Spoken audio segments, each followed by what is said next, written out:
ଜୟ ଜଗନ୍ନାଥ ସାଙ୍ଗମାନେ, ଆପଣମାନଙ୍କ ପାଇଁ ପ୍ରଥମ ପ୍ରଶ୍ନଟି ହେଉଛି କେଉଁ ପକ୍ଷୀ ପଛ ଆଡ଼କୁ ଉଡ଼ିପାରେ?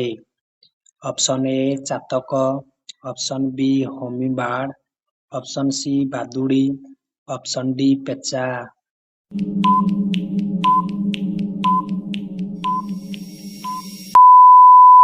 ଏହି ପ୍ରଶ୍ନଟିର ସଠିକ୍ ଉତ୍ତରଟି ହେଉଛି ଅପସନ୍ ବି ହମିବାର୍ଡ।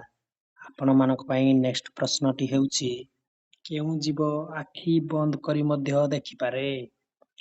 କେଉଁ ଜୀବ ଆଖି ବନ୍ଦ କରି ମଧ୍ୟ ଦେଖିପାରେ? ଅପସନ୍ ଏ ଓଟ, ଅପସନ୍ ବି ବିଲେଇ, ଅପସନ୍ ସି ସାପ, ଅପସନ୍ ଡି ମାଛ।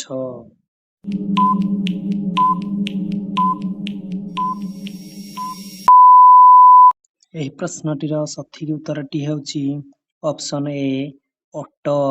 ଆପଣଙ୍କ ମାନଙ୍କ ପାଇଁ ନେକ୍ସଟ ପ୍ରଶ୍ନଟି ହେଉଛି କେଉଁ ଦେଶରେ ଗୋଟିଏ ହେଲେ ବି ନଦୀ ନାହିଁ? କେଉଁ ଦେଶରେ ଗୋଟିଏ ହେଲେ ବି ନଦୀ ନାହିଁ? Option A Oman, option B Saudi Arab, option C Kuwait, option D Dubai.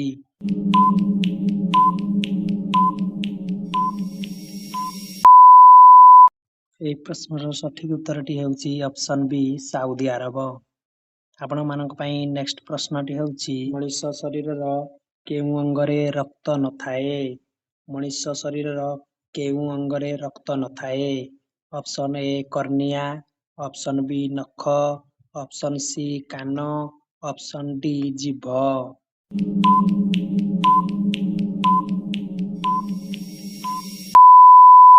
ଏହି ପ୍ରଶ୍ନର ସଠିକ୍ ଉତ୍ତରଟି ହେଉଛି ଅପସନ୍ ଏ କର୍ନିଆ। ଆପଣମାନଙ୍କ ପାଇଁ ନେକ୍ସଟ ପ୍ରଶ୍ନଟି ହେଉଛି କେଉଁ ପଶୁ ଛିଡ଼ା ହୋଇ ଶୋଇପାରେ? କେଉଁ ପଶୁ ଛିଡ଼ା ହୋଇ ଶୋଇପାରେ? ଅପସନ୍ ଏ ହାତୀ, ଅପସନ୍ ବି ଗାଈ, ଅପସନ୍ ସି ଘୋଡ଼ା, ଅପସନ୍ ଡି ଭାଲୁ।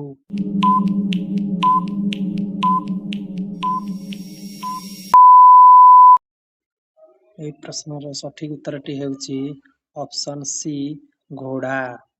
ଆପଣମାନଙ୍କ ପାଇଁ ନେକ୍ସଟ ପ୍ରଶ୍ନଟି ହେଉଛି ଭାରତର ଜାତୀୟ ଜଳଚର ଜୀବ କିଏ? ଭାରତର ଜାତୀୟ ଜଳଚର ଜୀବ କିଏ?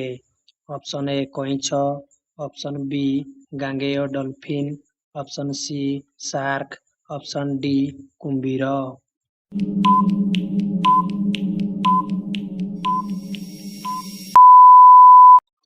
ଏହି ପ୍ରଶ୍ନର ସଠିକ୍ ଉତ୍ତରଟି ହେଉଛି ଅପସନ୍ ବି ଗାଙ୍ଗେୟ ଡଲଫିନ୍।